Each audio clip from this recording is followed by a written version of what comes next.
I'm Arnold Caraway. I'm speaking on behalf of my daughter, Yannick Caraway. We'll call her Nikki, which is her nickname, who's currently serving 15 years of life at CCWF, which was Central California Women's Facility located in Chowchilla, California. Nikki was born with me out of wedlock. Her mother actually wanted to abort her, and I told her that if she would have her, I would always take care of her. Now, little did I know I'd be taking care of her at 34 years old, but that was my promise to her, that I would always take care of her. We lived in Corona, California, so she lived a suburban life, two-family household. Mother, father, and they kept her busy, but she was always a dancer, so she loved to dance. But around 15, 16, when she started rebelling really, really bad, where she wouldn't follow any rules, and so she was always in big girls' timeout. And 5 months into her 18th birthday, it was in July. After her 18th birthday, they said that she had been arrested. So I went and visited her. The charges was aiding and abetting. We actually fought, because I went to visit her, and I went to visit her in the county jail and asked her, did she do it? Because the aiding and abetting charge was aiding and abetting to a murder. Mm-hmm. So what happened that night of the? Well, it was a fight. How it ended up? It was a fight. She got in a fight in someone else's business. A girl who was pregnant by somebody who was married, and she fought the wife, and the guy intervened. Nikki got bit. They wouldn't seek some medical attention. Decided they wanted to go back, but they wanted to go with a guy because the guy had intervened in the fight. Mm-hmm. So Nikki knew a guy, but he was happened to be a guy that was gang affiliated with the Rolling 60s, mm-hmm. And she, by her own admission, she told the guy, I just need you to there, in case there's a fight, but I don't want you to bring a gun. Yeah. And that generation doesn't fight. If they go get somebody in that crowd got a gun. Mm-hmm. So after she went and got him, there was another fight. They broke it up. They went back to the car. He went back, knocks on the door. The guy walks out. He shot him three times and kills him. Wow. I get a call the next morning. She's been arrested. I hadn't talked to her in several months. The first thing Nikki said to me when I visited her, she said, "Daddy, I wish I had listened to you." Mm-hmm. She was convicted of aiding and abetting on a second-degree murder. What was her sentence? She got 15 years to life. 15 years to life? 15 years to life. So currently, how old is Nikki? She is currently 34 years old. 34.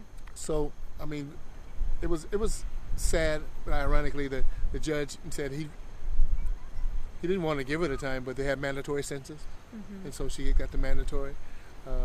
DA cried. People were crying. Basically, she was a wrong place, wrong time, good girl, never had been in any trouble before, none of this. What has Nikki, since she's been incarcerated, what has she done, as far as programming, school,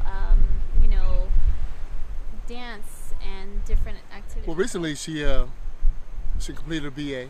I forgot what field she's in, but and she's currently in a certification project for drug and alcohol counseling. So she'll be a certified drug and alcohol counselor when she's paroled. And she was recently offered a position with a inmates advocacy group, and I can't remember the name of the group, but they're going to pay for her to be a paralegal.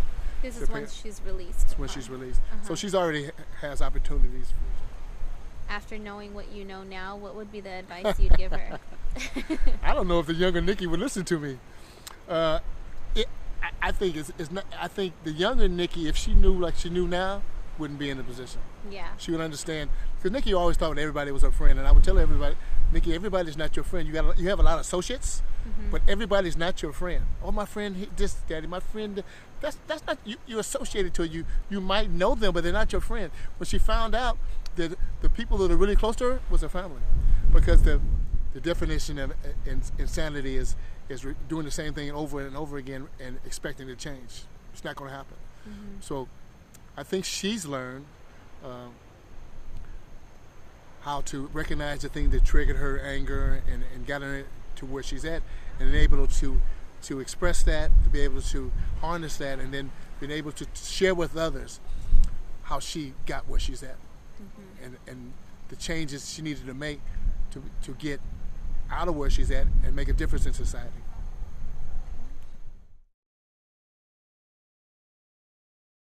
My name is Joseph Apana. I'm 26 years old. This is my story. I grew up in Carson. Family was good, mother, father. Played sports, baseball. Drugs got involved to my dad's life, barely when he was about 36. I was maybe in 9th grade. He died in a car accident, and it was like a shift. Everything changed. Family fell apart. Christmases weren't the same. How old were you when your dad passed away? I was 14. 14? Yeah. Would you say after losing your dad, that's kind of when your life shifted? Yeah, I guess I just had a lot of anger. Didn't really know how to vent. You know, I just kind of rebelled. I got I think maybe high school, 10th grade, started drinking, smoking marijuana, then the ecstasy pills, and then cocaine, and as the story goes on, you know, and then getting older, got into heavier drugs. So I know prior you mentioned about, you kind of lived that street life, and you lived kind of a hard life, going through substance abuse, running the street at a young age. Did that ever lead to you being incarcerated, and if you were, for how long? Yes, I started off doing graffiti. Caught like about 3 cases, and then it built up. Then that's when in my house, I started getting in trouble with the law, probation.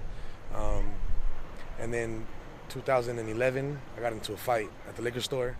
2 months later, the cops raided my house like I was a murderer. They said that my case was attempted murder. I fought my case for about 5 months. I got it dropped to a great bodily injury. Before I took the deal that day, I was going to take 4 years, 8 months. They actually offered me a joint suspension. And what is a joint suspension? It's a suspended sentence, which is you go home, they give you like a get out of jail free card. Okay. You basically get to go home and try your best to do, live as a normal civilian in society. And did they require you to go to classes, anger management? I had to do a year of anger management, which I did, and I completed the program. Pretty much that was the main thing, because I was pressed in more. It was anger, you know what I mean? That the reason why the crime happened wasn't really the drugs, or it was more the anger. And then they actually offered me that. I took the deal. I was out living for 2.5 years. Everything was going good. Found a steady job. It was something to bring money in at least. And at this point, you didn't have a felony on your record. No, I did. Okay. I actually was living. I had a strike, and I had a felony for assault. So how was it trying to find employment now that you have a strike and a felony on your record? I mean, there's work always out there. You can go to the warehouses. You can go to the jobs that do offer that. But the jobs that you might want, or your dreams, the jobs that you might, they look into that. They look into background checks. And when they see assault and they look at it, they look at you different. They don't give you the same, I guess, respect as they would the next man with no record. Have you ever experienced an employer, once they've read the application, or you've gone through the whole interview process, all about to get the job, and then they tell you, you know what, I'm sorry, they kind of pull the rug from under you, like, due to your record, we can't have you? I actually have. I had an interview for Robertson's Helicopter, and everything went well. They asked, I knew names of the tools they used. I knew everything. My hours were ready to go. Everything was perfect. The time, everything was great. And towards the end of the interview, he said, I have to ask you a question. Have you ever been in trouble with the law? And wanting to lie to them, because I felt that was going to change everything, I still told him the truth. And at that point, he said, I was giving you a call back, and I never got the call. Do you feel that people that have experienced what you've experienced, because they can't find, other than warehouse jobs and kind of like labor-intensive jobs, do you feel like that pretty much discourages people from kind of, they get out of prison, or, however long they were in jail, and they're not given a fair opportunity? Do you feel like that is part of the reason why some people turn back to the streets? Because definitely. I think what it is like, it just puts you in that category. And once you're put into a category, you're always going to feel left out. You're always going to feel a minority. You're never going to feel like you're equal or a part of again. And things like that will, basically the system's putting you back in that category, because you can't work with the higher class or the people with no felony records. So you're stuck with all the guys that have the records, and you guys are all in the same building working together. And we're working twice as harder. Like, we're not working as easy as the guys are driving around their cars around there. You know, people have good jobs like driving around the golf course, around the golf course. You know what I mean? We can't do things like that. We have to go to hard labor, longshoremen. We have to be refineries. We got to get dirty pretty much to get a good job and get a good pay. Yeah. So wearing that tie and suit on a daily regular, you know, isn't really an option unless you are an entrepreneur. Would you agree? Yes, definitely. I think that for me as myself, you know, I had to go and tap in and make my own business, and I had to do something different other than, because I couldn't settle for less. You know, it honestly bothers me because I have a lot of friends who have gotten in trouble with the law, and there's a lot of opportunities out there, you know, and if we're not able to be a part of that opportunity because of a mistake we might have made growing up, a fight that I got in, I can't excel in life because I made this one mistake, and I'll be labeled and have that jacket on me for the rest of my life because of one mistake. Mm-hmm. I mean, so it does kind of bother me a lot. You know? It's not fair because, you know, you serve your time, you become a model citizen in order to get out, and you don't get a fair opportunity when you get out. So with that said, what was your exit plan on making something out of your life? Like, what do you do now? Well, I currently do music. Okay. You know, I'm a rapper. I do hip hop. In there, before I went in, I kind of had that going on with myself, and I had a project that me and my friend were working on, and I actually went to jail right before we released it. So that 3 years I was away, and like the buzz kind of died down, you know. So coming out was like kind of like, to me, I had to start over again, you know. So when I came out, I just had my goal set that I might not be able to get a job like that, because when I was on the joint suspension, I had an interview and I got shut down. Yeah. So already knowing that 2.5 years being in prison, that I have the odds against me, you know, I had to think of something else. I had to be innovative. I had to do something different. So, you know, and I also make my own clothing. I make my own clothing brand. We're working on doing events for children. You know, we want to give back to the community. There's things that we want to do. You know, I have a big vision, and I think I could do all that and still have my felony, and then be a successful person in this world, and maybe get the same respect as the working class. I would tell them was just to never give up. Don't get discouraged, because it's a man's opinion that you're basically going off of. One man might say no, 10 guys might say no, but that one person's gonna tell you yes, and you might go somewhere with this. So just don't give up and stay focused and in consistency. Don't let it get over you. Don't let your emotions get the best of you. Or don't blow up like the world's over. I got to go back to what I know, because it's gonna be okay. Go in your room, throw a little BF, and then get back to the real world. You know.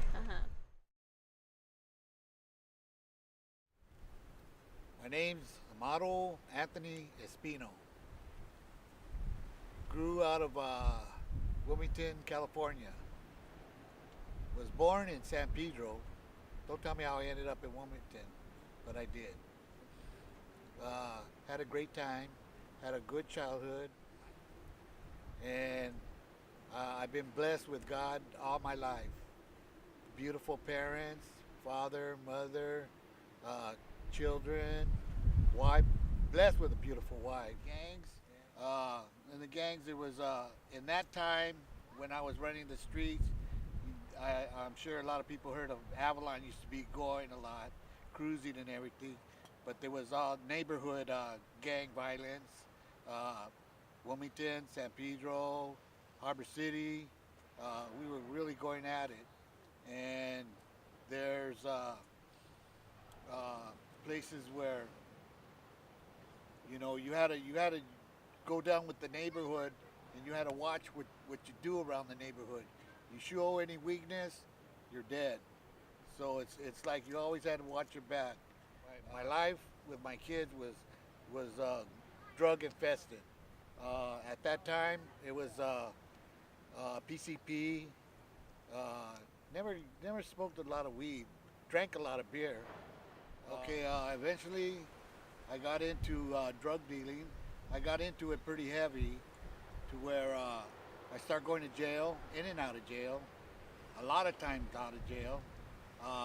Spent a lot of Christmases and birthdays in jail. It made me, you know, this might sound funny, but it made me cry when I first went in there, because it seems like the whole world was shut off. You know, what am I gonna do now? What do I do? You know, the only thing I knew was, you know, gang banging, you know, doing a couple of robberies here and there, and going back to jail. You know, and it was like routine, to where when I went back, they all knew me. They already got a kite that hey, homeboy's coming back in, save his bunk. They knew when I was coming in. And one time I told my wife, I said, I got to get out of this system. So I started hitting into. I went back to drugs again, and I was jumping back into the same thing, and so it seemed like it didn't help me, but in the realizations of it, it did help me. It made me mature to where if I could do it, you could do it. And you can't let nobody take you down another road. Deep in your heart, what you want, and if it's not the right way, you're gonna feel it, and knowing that, I met my wife, and she's the one that put up with my shit. There wasn't a lot of people who could do that, and she made me realize a lot of things. And I gave her the opportunity. Then that's where my dad started jumping in, and he, after the rehab, he told me to go into longshoring. You know what? Longshoring ain't for me. That's too hard to work. I didn't want to get into that, but I did. And so I did that for a while, and then I started moving up. When my wife got straightened me out, I started slowing down. Then I got into heroin. I couldn't get away from the other drugs, so I got into heroin, and it's like I had to walk back up a ladder that I had just finished climbing down. Yeah. I had to walk back up another ladder to get where I should be, and that was another hard decision. But everything that you do in this life, it's all mind controlling. It's all you use it. It's I wake up in the morning and I pray to God. I go to sleep at night. I pray to God. All the stuff I've done, I pray to God that I'm in good health, and I'm 64 years old, and God has kept me healthy. And I'm just glad to be alive still, because all the stuff I pulled, I should either be in the joint or dead, one or the other. That's all that I was looking for. Didn't have much of a future. A lot of people thought that I didn't either. Everybody thought, oh, he's a fuck up. He ain't gonna finish up. He ain't gonna, finish longshoring. He ain't gonna do that. Yeah. And I made it all the way up to retirement. And I'm retired now, and I'm having a good time. Yeah. Well, not having a good time, but it could be better. So if you had to give somebody some advice on how, if they're heading down the wrong road, what would the advice be to guide them back onto the right path? They know.